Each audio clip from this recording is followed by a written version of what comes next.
everybody, my name is Vivian Khalil, and today I will be talking about some of the most interesting things that you can know about our universe.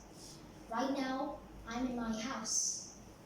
My house, which is inside a country called UAE. UAE, which is inside the continent of Asia. Asia, which is a part of our planet Earth. Earth, which is inside our solar system. Our solar system, which is located in our galaxy, and our galaxy, which is inside our universe. So the thing is, our universe is the base of all the living beings in our world. So that is why I'm going to be telling you about some of the most greatest facts and knowledge about this universe. So today I'll be talking about the life and death of a star. That's right, stars have a birth and a death and a really long lifespan. So, how does a star become? How is it born? Let me tell you about it. It all starts with a gas cloud. So this gas cloud is really, really big. When I mean big, around 1 to 2 light years distance? Yes. So this gas cloud is so big, it has its own gravity. And gravity pushes it inwards. So this gravity pushes it inwards and shapes it into a ball. So the ball is formed, but how does this luminosity and heat and everything else come? That's what I'm going to be explaining to you about right now. You see, there is this rule where the bigger the object is, the more mass and the more gravity pushes it inwards. So for example, our Earth has a pretty decent gravity. We can have a normal jump. Yeah. But the planet Mercury has a pretty small gravity and we can jump really high. But the moon has very less gravity, right? But the sun is very big and its gravity is so powerful that it just squishes it inwards. When it squishes it into a ball shape, things get really hot inside its burning coal core. So what happens inside the core is hydrogen fuse together to form helium. So there are two hydrogens, they fuse and form helium. So when this happens, energy is released in the form of heat, light, and luminosity. So yeah, the lifetime of a star depends on its mass. There are two types of stars, massive stars and normal stars. But all of these come under the category of main sequence star. Every normal star, like our sun, is a main sequence star. So, a supermassive star has a very less lifespan. Because supermassive stars are so hot that they use up all their energy so quickly. And that's why they only last for like 10 billion years? Yes. But what about small stars? Small stars are not so hot, right? So their energy lasts for a long time. Well, let's say around 100,000 light years, 100,000 billion years. They stand for so long that not even one human has lived to see them. So, now we're going to be telling you about the death of a star.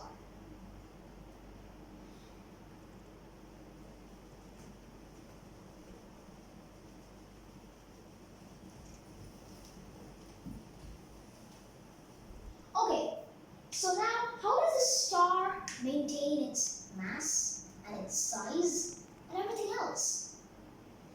So, this is a star. Let's say our sun itself. This sun has an inward gravity, right? So I'm going to be showing the gravity, okay? So this is 1, 2, 3, core. So this is gravity pushing inwards. What if the gravity is so strong that the sun just gets squished? To prevent that, the sun releases more powerful energy. So what happens is, the sun releases energy and gravity pushes it back.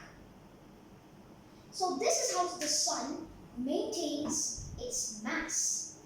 Gravity is trying to push, but the sun pulls. Gravity is trying to push, but the sun just pushes again outwards.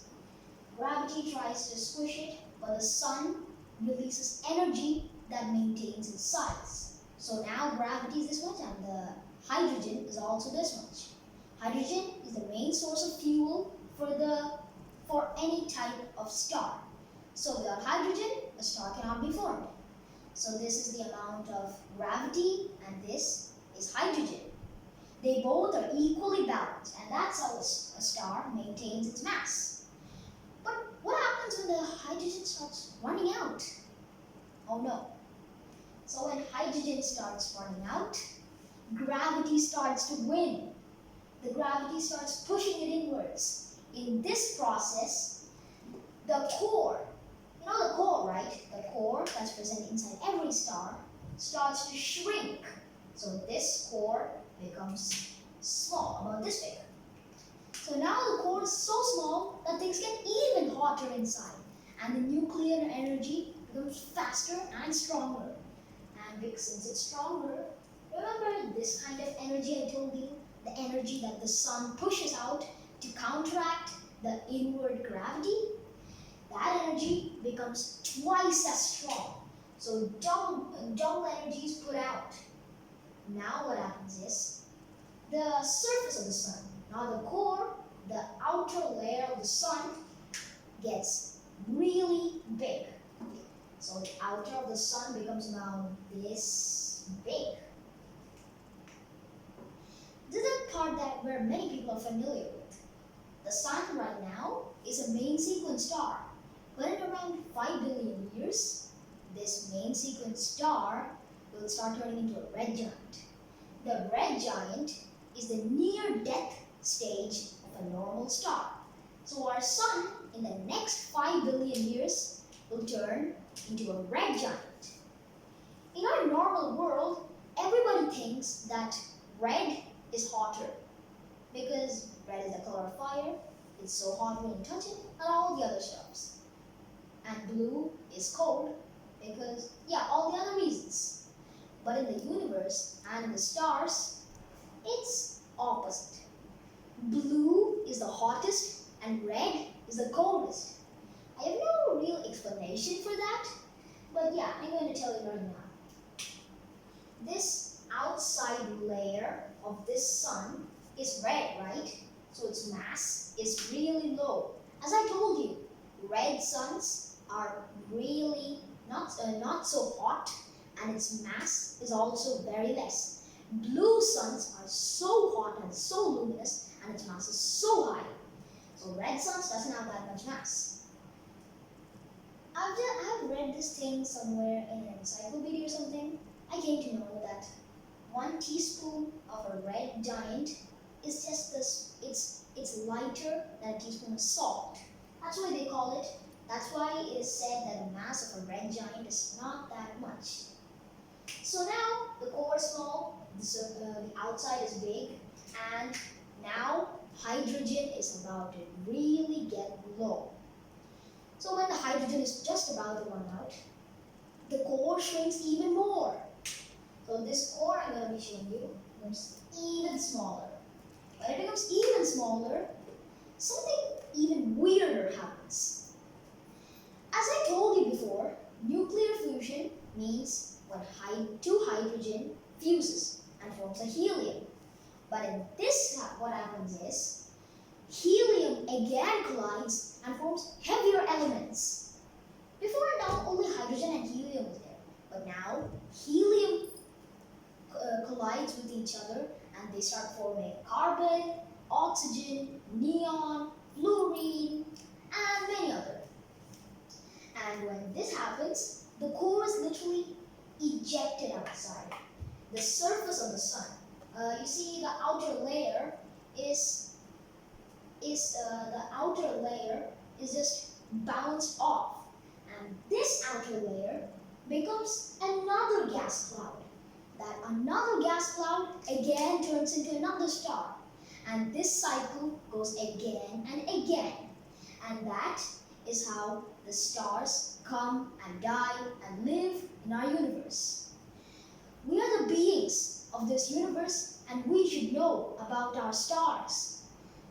So this is my small presentation on the life and death of a star. Thank you very much.